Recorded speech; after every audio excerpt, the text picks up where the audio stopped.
আমার হাতে যে ব্যাগগুলো দেখতে পাচ্ছেন এটাকে অনেকে নার্সারি পলি ব্যাগ হিসাবে চিনে, যেটা পলি দ্বারা তৈরি হয় বা সিমেন্টের ব্যাগ দ্বারা তৈরি হয়। তো এগুলোতে অনেকে নার্সারিরা আপনার চারা উৎপাদন করে, বীজ থেকে হোক বা ছোট ছোট চারা লাগায়, এগুলো বড় করে সেল করে। তো এগুলো জিও গ্রো ব্যাগে লাগাইতে গেলে আপনার অনেক এক্সপেন্সিভ হয়ে যায়, যেগুলো রাউন্ড ব্যাগ। আমরা করছি কি পলি ব্যাগের মতো করে এই জিও ব্যাগগুলো, জিও ব্যাগের শীট দিয়ে আমরা এটা তৈরি করছি এই ব্যাগগুলো। তো জিও টেক্সটাইল শীট দ্বারা এগুলো তৈরি করলে হয় কি, পলি ব্যাগ অথবা সিমেন্টের যে ব্যাগটা, এটা 1 বছর 2 বছর পর নষ্ট হয়, কিন্তু এগুলো 8-10 বছর চলে যায়। তো এগুলোর এখন আমি সাইজ দেখাবো, এগুলো সাইজগুলো কেমন হয়। যেমন এটি হচ্ছে আপনার 6 ইঞ্চি, এগুলোতে আপনি হচ্ছে ওই 20 থেকে চারা উৎপাদন করতে পারবেন এগুলো। প্লাস এরপরে যেটা রয়েছে এটা হচ্ছে 7-7 যেটা হয়, এটা এরকম মেলাডে এই সাইজের হবে। এটা তো সেম আপনার 20 থেকে চারা উৎপাদনের জন্য বেস্ট। এরপরে যেটা দেখাবো এটা হচ্ছে 8-8 হয় কি, আপনার ছোট ছোট চারা গাছ যেটা 20 থেকে উৎপাদন করার পর এগুলোতে লাগাইলে মোটামুটি 1-1.5 বছর রাখতে পারবেন, এরপরে এগুলো সেল করা যাবে। 8-8 এরপরে হচ্ছে 9-9, এটাও সেম আপনার ছোট ছোট যে চারা গাছগুলো রয়েছে, এটা আপনি লাগানোর পরে এর ভিতর লাগানোর পরে 1-2 বছর লালন পালন করে কিন্তু বিক্রি করতে পারবেন। এটি হচ্ছে আপনার 9-9 সাইজ, এটা হচ্ছে 9-9 সাইজ, এটি হচ্ছে 9-9। এরপরে হচ্ছে আপনার রয়েছে যেটি,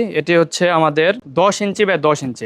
এটা অনেক বড় হয়ে থাকে। তো এটা তো হয় কি, যেগুলো ওই যে আমের চারাগুলো লাগানো হয় 1-2 বছর রাখা হয়, এরপরে কলম করে বিক্রি করা হয়, ওটার জন্য এই সাইজগুলো বেস্ট নার্সারির জন্য। এরপরে রয়েছে আপনার হচ্ছে 12-12, এটাও সেম আম গাছ থেকে শুরু করে ফল গাছ যতগুলো রয়েছে, এগুলো চারাগুলো কিন্তু আপনারা 2-3 বছর এগুলোতে রাখতে পারবেন। এটা মাটি দিলে কিন্তু এটা অনেকটা রাউন্ড হয়ে যায় এগুলো। এরপরে রয়েছে আমার কাছে যেটি রয়েছে, এটি হচ্ছে আপনার 14-14 যেটা হবে, আপনি যখন মাটি দিবেন তখন এটা মেলে এরকম বড় হয়ে যাবে, এটা মেলে বড় হবে। এটা চাপ করলে এই সাইডে এগুলো মেলে যায়, এইভাবে মেলে যাবে। এটা এই পাশেও যখন চাপ করবে এটা এইভাবে মেলে যাবে, যার পর এটা মোটামুটি অনেক বড় হয়। এটা তো বড় বড় যে চারা গাছগুলো রয়েছে এগুলো রাখা যাবে, অথবা আপনার বেগুন গাছ যারা এমনি নর্মাল নিবেন, বেগুন গাছ তারপর মরিচ গাছ, এগুলো কিন্তু এটাতে লাগাইতে পারবেন।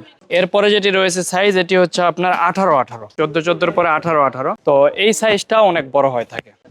এগুলোতে আপনার দেখা যাচ্ছে যে ছোটখাটো যেমন গাছ, লেবুর গাছ রয়েছে, ছাদে ডাইরেক্ট এগুলো লাগাতে পারবেন। লেবু জাতীয় যে গাছ বা ড্রাগন ফলের গাছ বা আপনার বেগুন গাছ, মরিচ গাছ, এই গাছগুলো এগুলোতে করতে পারেন কম দামে। আপনি যদি একটা 5 গ্যালন ব্যাগ নিতে যান অনেক দাম পড়বে, অথচ এগুলোর দাম খুবই কম। আপনার প্রয়োজনীয় ছাদ বাগানের পণ্য অর্ডার করতে আমাদের ওয়েবসাইট ভিজিট করুন। এরপরে আসি হচ্ছে আপনার 20 ইঞ্চি বা 20 ইঞ্চি, এগুলোতে আপনি দেখা যাচ্ছে যে ছোট গাছ ও ফল গাছগুলো লাগাই রাখতে পারবেন, অথবা যে কোনো সবজি গাছ টাছ বা লাউ গাছ এগুলো রোপণ করে কিন্তু আপনি ছাদে রাখতে পারবেন, আপনার অনেক খরচ কমে আসবে। এরপরে সর্বোচ্চ বড় আমাদের যেটা রয়েছে, এটা হচ্ছে আপনার 20-24, অর্থাৎ এর হচ্ছে উচ্চতা হচ্ছে আপনার 20 ইঞ্চি, আর এর হচ্ছে যে এটা হচ্ছে 24 ইঞ্চি। তো 20-24 অনেক বড় হয়ে থাকে। এটাতে আপনি আম গাছ, ফল গাছও লাগাইতে পারেন, অথবা যে কোনো ধরনের সবজি গাছ যত বড় হোক না কেন এটাতে আপনি লাগাইতে পারবেন। এগুলোর দাম খুবই কম, যেহেতু এগুলো রাউন্ড করে বা হাতল করে এগুলো কোনো খরচ পড়ে না আলাদা, এই জন্য আমরাও এগুলো কম খরচে দিতে পারি। এটা 2টি ফেব্রিকে পাবেন, একটা হচ্ছে ব্ল্যাক কালার 200 জিএসএম, আর একটি রয়েছে আমাদের ফেব্রিক 200 জিএসএম এর গ্রে কালার। এটা একটু নরম টাইপের হয়ে থাকে, কিন্তু এই ফেব্রিকটা কিন্তু 200 জিএসএম অনুযায়ী একটু মোটা বেশি। দেখতে পাচ্ছেন এটা একটু মোটা বেশি, এটা একটু পাতলা বেশি, কারণ এটা হিট দিয়ে পাঞ্চিং করে এটা তৈরি করা হয়, এই জন্য শক্ত হয়। আর এটা শুধু পাঞ্চিং এর মাধ্যমে করা হয়, এই জন্য নরম ফেব্রিক কিন্তু মোটা বেশি। দুটাই টেকসই সেম, এটা একটু নরম টাইপের, এটা শক্ত টাইপের, এটার দাম একটু কম, এটার দাম একটু বেশি।